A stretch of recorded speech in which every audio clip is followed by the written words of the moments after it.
और भगवान रुक्मिणी जी के संग द्वारिका में रहने लगे। इसी बीच में आज कहते हैं कि सतगुरुदेव के चरणों में राजा ने प्रश्न कर लिया कि हे सतगुरुदेव, मैंने सुना है कि भगवान श्री कृष्ण को मणि चुराने का दोष भी द्वारिका में ही लगा था। सतगुरुदेव कहते हैं, हाँ राजन, भगवान के ऊपर भी एक बार दोष लगा था। वही कथा मैं तुम्हें सुनाने जा रहा हूं। सत्राजितः स्वतनयाम कृष्णाय कृतकिल्बिषः संयमन्तकेन मणिना स्वयं उद्यम में दत्तवान् संयमन्तकेन मणिना स्वयं उद्यम में दत्तवान्। सत्रजीत स्वतनयामा, किसी द्वारिका में एक सत्रजीत नामक व्यक्ति रहा करता था, जिसने भगवान को कलंकित करने का प्रयत्न किया और अंत में अपनी कन्या देकर कहते हैं किए हुए कर्म का उसने पश्चाताप किया। कहा प्रभु यही पवित्र कथा मैं सुनना चाहता हूं। सतगुरुदेव सुनाते हैं। आसीत सत्राजितः सूर्यो भक्तस्य परमहंसः प्रीतस्तस्मै मणिं प्रादाः सूर्यसन्तुष्टः संयमन्तकम् सूर्यसन्तुष्टः संयमन्तकम्। हाँ, ये प्यारे, इसी द्वारिका में ये सत्रजीत नामक जो व्यक्ति रहता था, इसने एक समय भगवान सूर्य की अनन्य उपासना करी। हमारे सनातन में सूर्य को साक्षात नारायण कहा गया। क्यों कहा गया? कहा जो रात्रि के अंधकार को समाप्त कर दे वो है नारायण। अपने प्रकाश से जो पुलकित तो होके घने अंधकार को समाप्त कर दे वो साक्षात नारायण है। इसलिए सूर्य को नारायण ही कहा गया। सूर्य उपासना सत्रजीत ने की और उसी का परिणाम हुआ कि सूर्य देवता ने प्रसन्न होकर सत्रजीत को एक मणि दी। इस मणि का नाम है संयमन्तक मणि।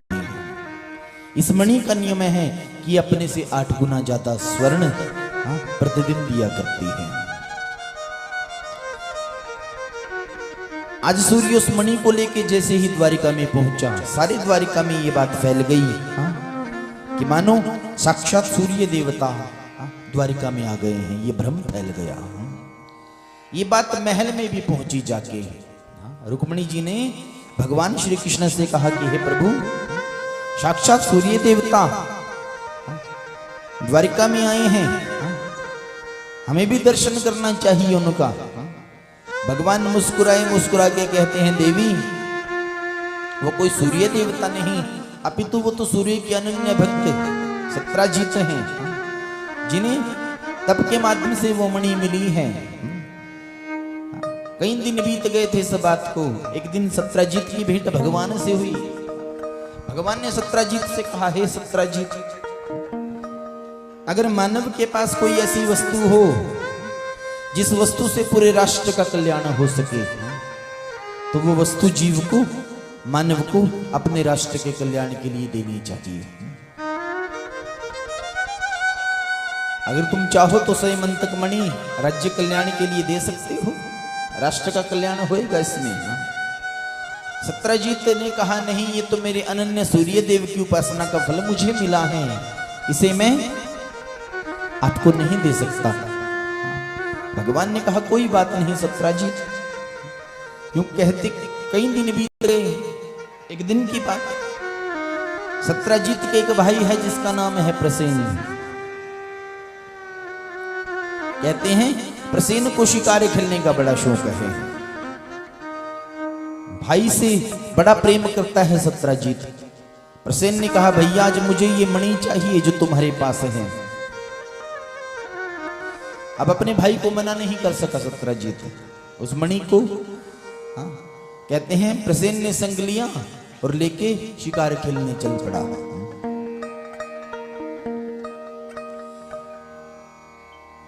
कहते हैं कि आज भी हम रतन डालते हैं। हाँ, आज भी लोग ज्योतिष के अनुसार रतन डालते हैं, माणिक पुखराज इत्यादि, पन्ना।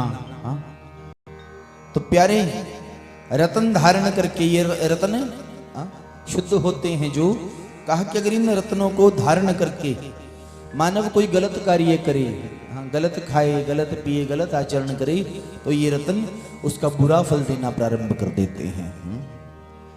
सत्राजीत का भाई प्रसेन भी आज उस संयमंतक मणि को गले में धारण करके शिकार खेलने गया, जिसका फल उसे भुगतना पड़ा।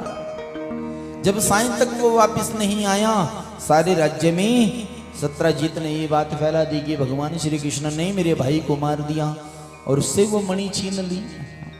महल में जब ये बात भगवान को पता चली, रुक्मिणी जी बड़ी दुखी हुई। भगवान ने आश्वासन दिया देवी मैं अपने ऊपर लगे हुए कलंक को मिटा के आऊंगा।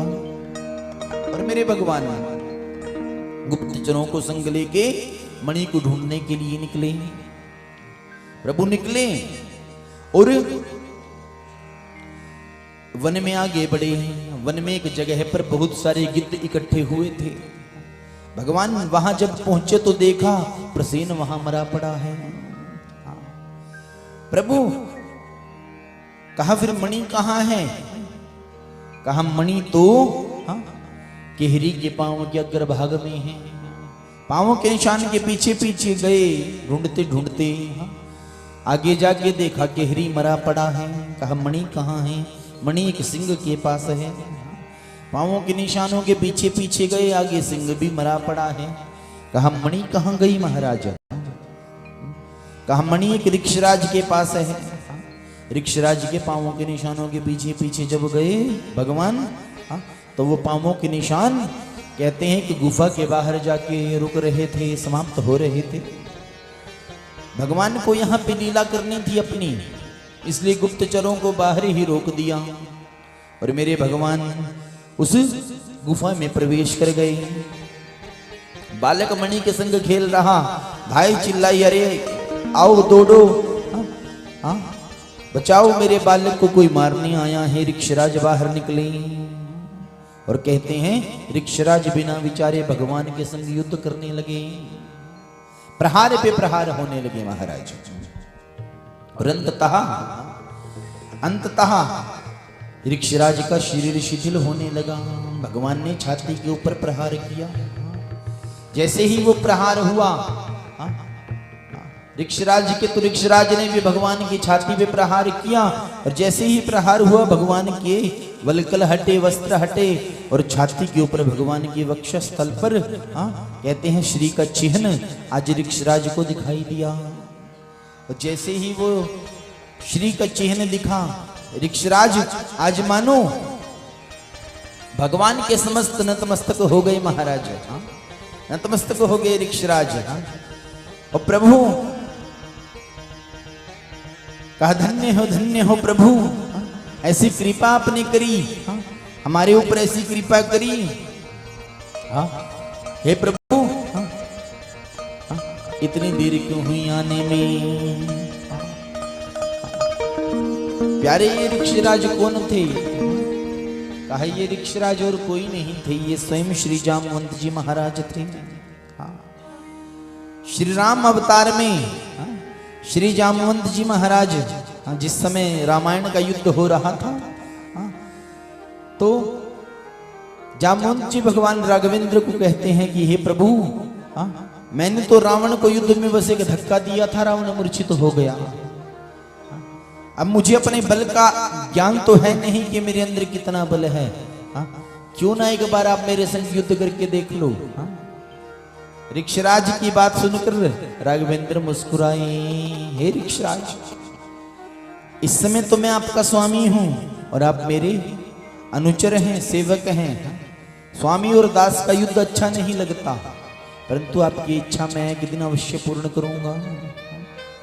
दिव्य देहधारी श्री ऋक्षराज जी, जामवंत जी महाराज तब से प्रतीक्षा कर रहे हैं इस गुफा में। और आज मेरे राम ने कृष्ण बन के श्री जामवंत जी महाराज की वो इच्छा पूर्ण करी। सारी बात बताई भगवान ने मणि के विषय में। तो ऋक्षराज ने कहा कि हे प्रभु, ये मणि तो आपकी ही है, ये मैं आपको दूंगा ही, परंतु इस दास के भी एक मणि है, एक कन्या है, जिसका विवाह मैं संसारी पुरुषों के संग नहीं करना चाहता। इस कन्या का विवाह मैं किसी भगवान के भक्त से करना चाहता था, परंतु अगर स्वयं भगवान मिल गए तो हे प्रभु, आपको इसे भी स्वीकार करना पड़ेगा। और प्रभु जैसे ही ये बात कही, भगवान एक समय तो विचार करने लगे, परंतु लीला पुरुषोत्तम बनकर आए हैं, इसलिए लीलाओं का सृजन मेरे भगवान ने करना है। इसलिए मेरे भगवान ने जामवंत जी की कन्या जामवती जी का विवरण किया। मणि लेके मेरे भगवान आज पहुंचे सीधे द्वारिका, जहां पर सत्रजीत से मेरे भगवान मिले और उसे वो मणि देने लगे। सत्रजीत को सारी बात पता चली। सारे राज्य में सत्रजीत के लिए लोग सत्रजीत को भला बुरा कहने लगे। प्रभु सत्रजीत ने सोचा इस निंदा से कैसे बचा जाए। कहा एक कन्या है मेरी, अगर मैं उसे भगवान को अर्पित कर दूं और ये मणि भी भगवान को दे दूं तो फिर मेरी निंदा नहीं होगी। भगवान से अनुमोदन किया कि हे प्रभु, मैं अपनी कन्या का वर्ण इस मणि के संग आपसे करना चाहता हूं, मणि भी आपको देना चाहता हूं। तो प्यारे भगवान ने कहा सत्रजीत, मणि तुम्हारे ही पास रहने दो। क्यों? क्योंकि इस मणि के कारण ही तो ये सारी घटना घटी थी। कहा ये मुझे नहीं चाहिए, परंतु कहते हैं सत्रजीत की कन्या जिसके संग भगवान का आज फिर तीसरा वर्ण हुआ, विवाह हुआ। और यूं करते करते कहते हैं मेरे भगवान के 8 ये विवाह हुए। यथाहतो भगवता भौमोयेन चतः त्रियः निरुद्धा एतदा चक्ष्व विक्रमं शारङ्गधन्वनः।